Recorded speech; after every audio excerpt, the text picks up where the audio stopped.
Dans cette vidéo, on va voir comment transmettre des données avec les formulaires et les traiter avec Flask.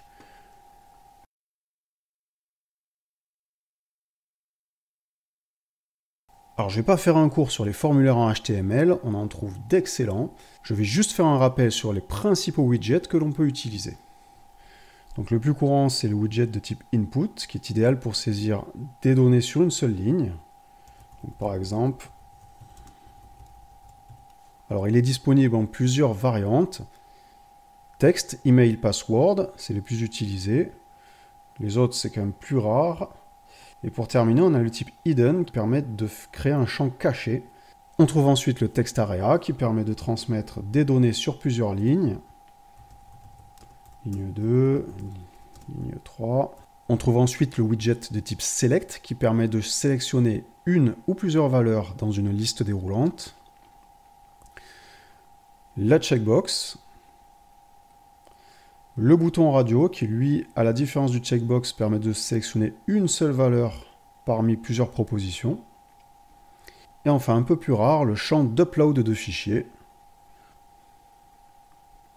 Au bas du formulaire, on trouve 4 boutons. Le premier, c'est le bouton de soumission du formulaire qui permet d'envoyer les données. Donc c'est toujours un champ input, comme le premier ici, sauf qu'on lui a attribué le type submit. Le second, comme son nom l'indique, c'est un champ input de type reset qui permet de remettre à zéro le formulaire. Enfin, on trouve deux boutons qui n'ont rien à voir avec les formulaires. Donc attention, il ne faut pas se faire piéger. On trouve juste un lien ici sur lequel j'ai appliqué une classe qui permet de le transformer en bouton. Donc ça permet souvent de faire un lien en retour. Et enfin, un élément de type button, donc qui n'a rien à voir avec notre formulaire, mais qui permet de déclencher des événements en JavaScript. Donc je termine avec deux mots sur la sécurité côté client. Tout le HTML est exécuté côté client, donc c'est pas parce que je vais mettre des sécurités dans mon formulaire. Donc là par exemple, si je modifie mon code et que je mets required, voilà. Donc pour pouvoir envoyer le formulaire, je suis obligé de saisir quelque chose. Donc rappel, attention, rien n'empêche le visiteur d'utiliser les outils pour Webmaster pour aller modifier le code et faire sauter vos sécurités. Là, ça, je peux très bien l'enlever. Voilà, le champ là, il est plus required. Je peux très bien envoyer mon formulaire vide.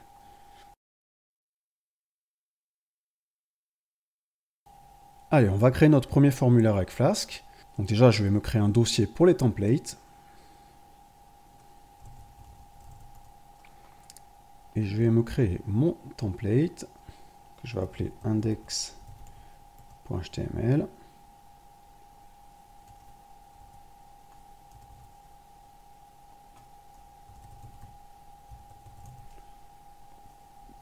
Et je vais créer un formulaire de connexion.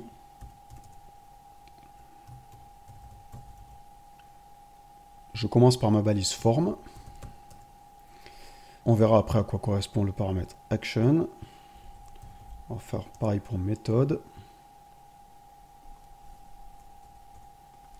Je vais mettre un label.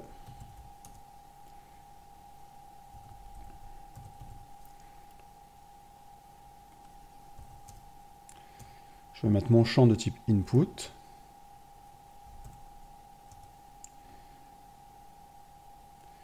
Je vais lui donner un nom qui va être le nom du paramètre transmis par le formulaire.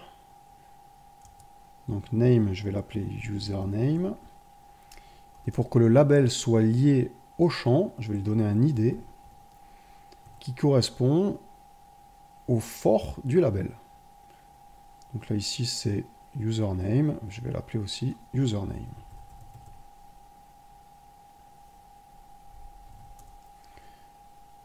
Voilà, je vais copier tout ça, je vais faire le champ password.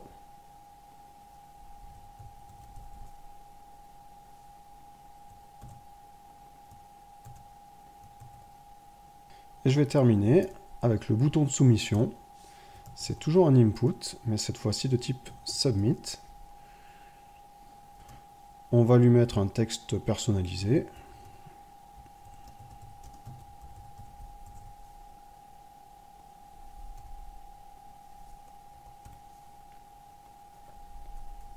Donc je vais lancer mon serveur. J'ai oublié de mettre le texte pour mes labels. Username et password. Et on va afficher le template.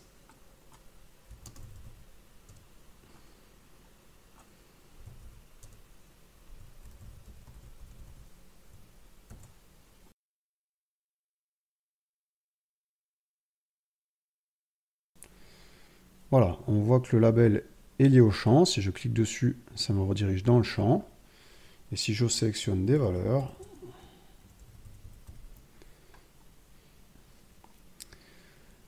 pour l'instant, ça envoie les valeurs sur la même route et par l'URL.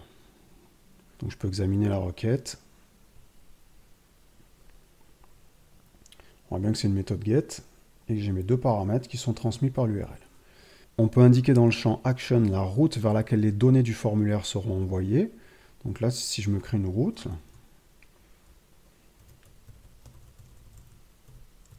je vais l'appeler post login.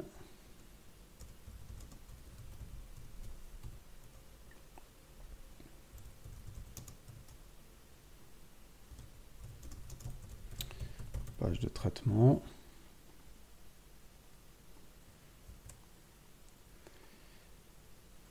Donc je vais utiliser la méthode URL for.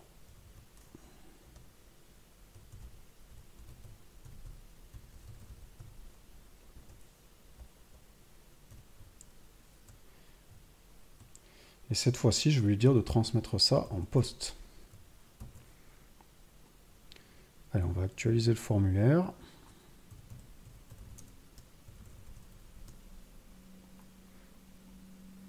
Donc cette fois-ci, qu'est-ce qui s'est passé? On m'a bien redirigé vers la route post-login. J'ai bien mes données qui ont été envoyées en méthode post. J'ai mes deux paramètres. Par contre, on me dit attention, la méthode n'est pas autorisée. Donc on va dire à Flask qu'on autorise la méthode post sur la route. Donc pour cela, on rajoute methods égale, alors c'est une liste, et on va mettre post. Voilà, je sauvegarde. Je vais actualiser ma page. Voilà, cette fois-ci, j'ai reçu mes données en post. Si j'essaie d'accéder directement à la page, ça me dit attention, méthode not allowed, puisque là, cette fois-ci, j'essaie d'accéder à la page en get. Voilà, donc là, si on veut que je puisse accéder directement à cette route, il faut que je rajoute devant get, virgule, post. Voilà, et là, cette fois-ci, tout va bien. J'ai du get et j'ai rien qui a été transmis.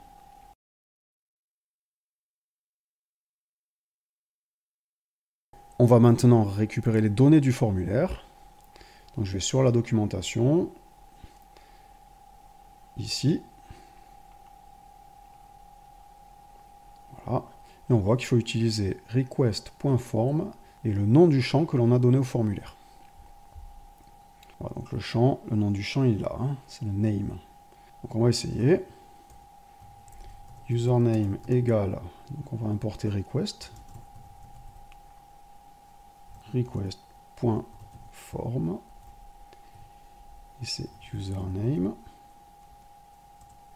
Pareil pour password. Request.form.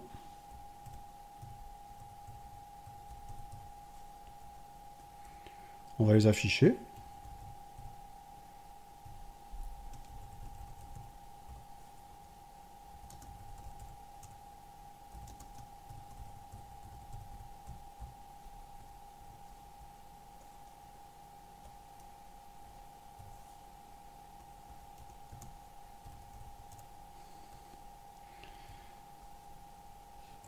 Alors, on va tester ça.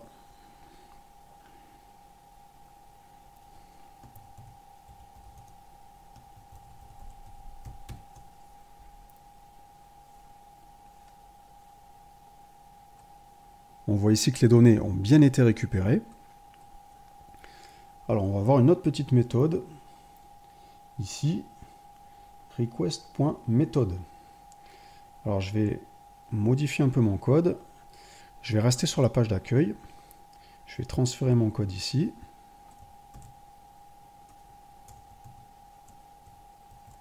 Voilà, je vais modifier mon formulaire pour que cette fois-ci, il reste sur la page. Index. Alors ce que j'aimerais faire, c'est que si des données sont envoyées en poste, je traite les données. Sinon, j'affiche le template. Alors on va mettre if request.method égale post. Donc à ce moment-là, on traite les données.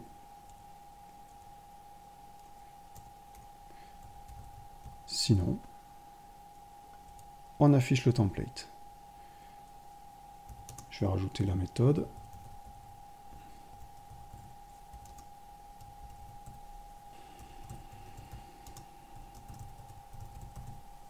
Voilà.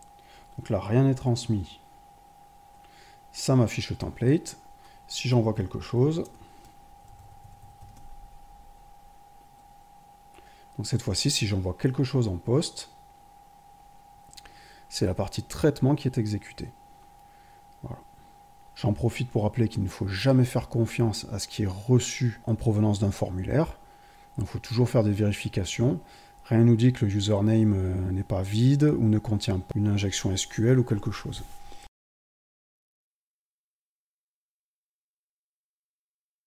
Alors, puisqu'on est sur de l'authentification, on peut en profiter pour voir un petit utilitaire. Alors, si vous faites un formulaire de connexion, il faudra faire ça un peu plus proprement, avec un accès à une base de données.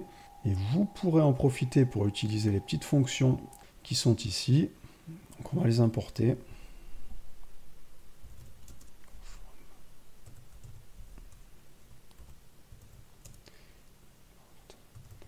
Donc, generate password et check password. Alors, je vais créer mon password. Donc, pour ça, j'ouvre une console Python.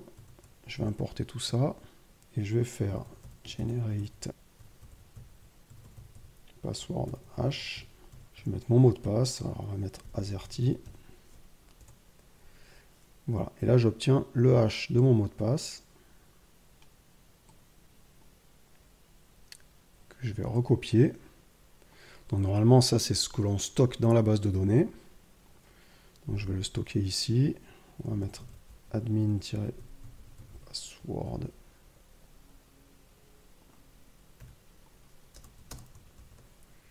Voilà. Et on va dire que si username égale admin and check password. Alors c'est d'abord le hash et ensuite le mot de passe à vérifier. Donc c'est admin password. Le password. Donc là à ce moment-là on va mettre return autorisé.